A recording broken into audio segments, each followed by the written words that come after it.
আসসালামু আলাইকুম। সবাই আশা করি সুস্থ এবং ভালো আছেন। আজকে আপনাদের দেখাবো আমার খুবই একটা মাদি কবুতর।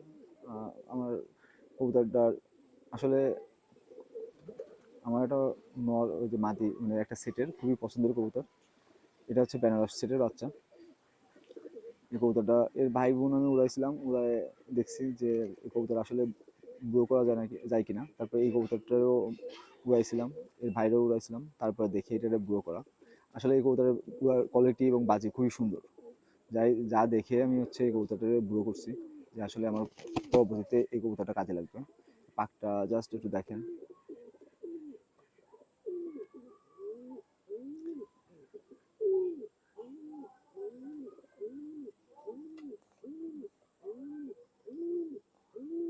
পাক এখন হচ্ছে 7 পাকে আছে কবুতরটা।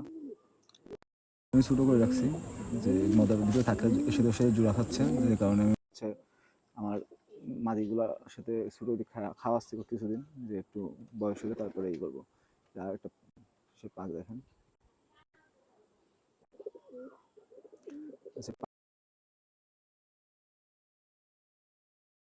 মাঝে কবুতরটা একদিন হারাই মানে উড়ানোর সময় হারাই গেছিলো প্রথম দিকে, ভাবছিলাম মনে হয় আসবে। পরে দেখি কবুতরটা ঠিক সন্ধ্যা হওয়ার আগেই আমার বাড়ি হাজির হয়ে গেছে। তারপরে বুঝলাম যে আর এই কবুতরটা খুবই মানে খুবই কী বলবো গায়ে জোর, মজবুত টাইপের। এটা মাদি কবুতর,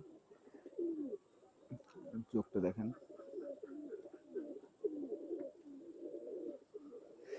আমার খুব ভালো লাগছে এই কবুতরটার, এই জোরের মদ্দাটাতে খুব ভালো লাগছে, যে কারণে এই কবুতরটা দুটারে বুড়া করছে। আসলে যে পরিমাণ কবুতরের এখন বয়স হয়েছে, কখন কি হয়ে যায় না হয়ে যায়, এই জন্য পরবর্তীতে এগুলো অল্টারনেট হিসেবে কাজে যেন লাগানো যায়, সেই জন্য এই কবুতরটারে আমি রাখছি। এবং এই কবুতরটা কোন কবুতরের সাথে জোড়া দিব সেটাও আমি আপনাদের পরবর্তী ভিডিও দেখাবো। এই জন্য একটা মদ্দা সিলেক্ট করছি, ওর সাথে জোড়া দিব। বাট একটু আর কি একটু বয়স হইলে, এখন আছে 7 পাক, আর 2 পাক 10 পাক ক্লিয়ার হলে তারপরে এটা জোড়া দিব চিন্তা করছি।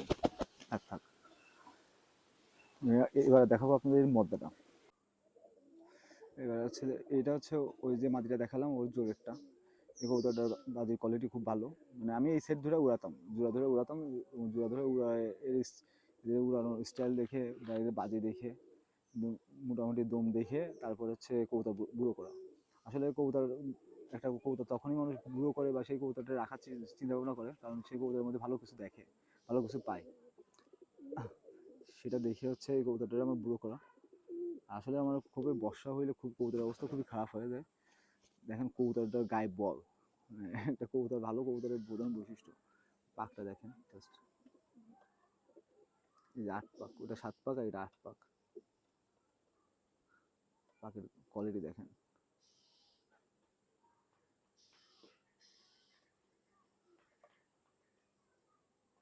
মানে দেখলেই মন ভরে যায় পাকের স্টাইল। কবুতরটা কিন্তু বেশি ওয়েট না, মানে কবুতর সাইজ অনুযায়ী কবুতরের যে ওয়েট হওয়া উচিত ওরকম ওয়েট না। কবুতরটা একেবারে হালকা টাইপের, এবং বডি শেপটা দেখতে পাচ্ছেন, কবুতরটা ধরে রাখা যাচ্ছে না, মানে যুদ্ধ করতেছে আমার সাথে এক পর্যায়ে।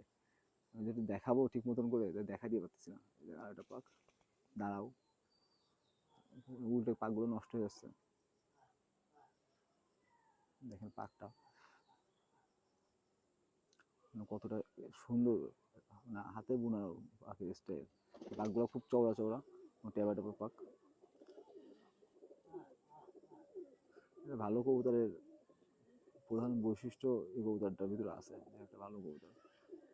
দেখেন কত সুন্দর।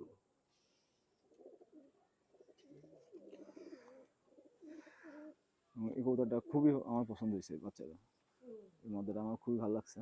মধ্যের চোখটাও দেখেন।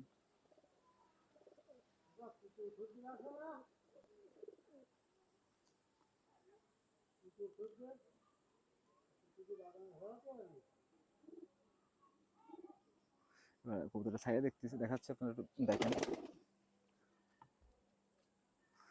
কতটা সুন্দর গেটআপের একটা কবুতর। আমার খুব ভালো লাগে এই মধ্যটারে। আর এই কবুতরটা এখনো পরিপূর্ণ বয়স হয়নি বা পরিপূর্ণ মানে গেটআপ এখনো আসেনি, আরো সুন্দর গেটআপ এবং সুন্দর চেহারা আসবে বড় হলে। পুরো পরিপূর্ণ যখন 10 পাক হবে, এর আরো চেহারা চেঞ্জ হবে। এর চোখের গঠন, হাঁটার চলা আরো পরিবর্তন হবে এবং দেখতে ইচ্ছা করবে মদ্দাটা। আসলে মদ্দাটা আমার খুবই একটা মানে মানে ভালো লাগছে মদ্দাটা।